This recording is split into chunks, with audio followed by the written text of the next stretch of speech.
يعطيك العافية جناب الشرطي. دخلي على الله وعليكم تلاقوا لي حل مع جيراني في البناية، حاطين علي ومستعينين بالله. ايش مشكلتك يا مواطنة؟ يا خاي ساعات تكوني بحالي عم طالعة والناس يسبوا تحتيك وكلام عن الحياة، كلها بتحفظ الدار والتنازل. طولي بالك، فاهميني ايش القصة؟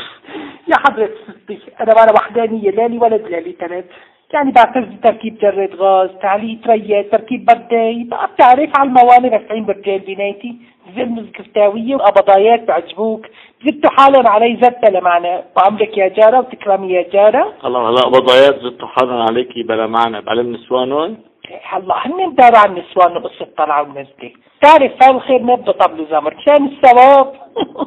بقى نسوانهم هيك الوحدة عينه، هن دريوا بالقصة ولا بدهم يطفشوني من بيتي؟ قال إشو إذا ضليت البناية تنخرب بيوتهم، يا من شاء الله يا من شاء الله إلهي مو أحسن ما يخرب بيتي أنا. طيب ما دام عم بتجيكي وجع راس من دخلة الرجال اللي عندك بلاهم. شلون بلاهم؟ يعني إذا عتست شي منين أجيب رجال من الشارع؟ والله ما بخلص حكي الجويرين، خيرت البناية أأمن وأستر. والله حزي شغلتك ما هي نظيفة. يي مين قال لك؟ يا حوستي بالحكى فيا والله.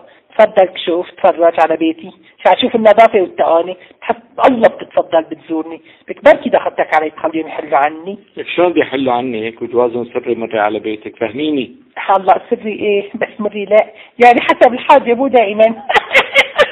شوفي بلا مسوكة ومياع، المثل بيقول ما بدلي زنبيله الناس ما تعبيله، انت خليكي بحالك ما حدا بقرب منك. لك والله انا بحالي بس اني عارف الكودي.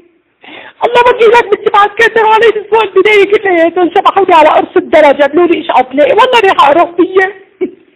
بقيك يا عسلي والله خرجك. بس انا ما سكت لهم، دقيت تليفونات لجوازهم كلياتهم كلهم عندي ارقام رقم وقلت لهم شوفوا لا بتلاقوا حل مع نسوانكم لا والا بحرمكم من دوسة بيتي من هلا ورايح، ويوميتها وحياتك على الغالي وحياتها جملة على كتافك يا سيدي، كل نسوان بنينا مو اكلين اكلي. بقى ما دام عم تاخذي حقك بايدك في مين يساعدك لا تجيل عنا. قلت بركي بتشحطهم على المخفر بتكتبوا تعهد يضبوا لسانهم لما يتعرضوا لي من هون وراي. والله انت لازم تكفي تعهد تتركي هالزلم لنسوانهم وبيوتهم. خيو بلا تعهد بلا شيء ما بقى بدي حدا، والله ساولي رعبة رجال مثل الحرامية بيطلعوا لعندي لقوطة وبنزلوا لقوطة، والنسوان مثل الشرطة وراهم على الدعسة وضع وانا ريحة بين السواقين. ايش جواد؟ ايه خلص ضبي حالك اللي هي اساحة ريحتك. يا عبد شو بقى شميت الريحة؟ ايه دخيلك لا تواخذني، قبل ما اجي على المخفر كنت عم بقلي كبة كني لكستني ريحة القلي، سود وجهي بعت لي انا كان لازم احط لي اسرة كولونيا وبس قدي مالطوشة. هلا لا تجذبيها علي اسمعيني. عبس معك تفضل. حركات القلقلة بطلية وخليكي بحالك، ترى فضيحة ما كويسة بحقك، وخصوصي شغلتك واضحة مثل الشمس. شلون الشمس؟ مثلها تمام، عم تفهمي علي؟ عم بفهم عليك ذاتي قالوا لي شمستين للبناية بقى مزبوط، والله انتم بتعرفوا كل شيء. عفنكتي يعني؟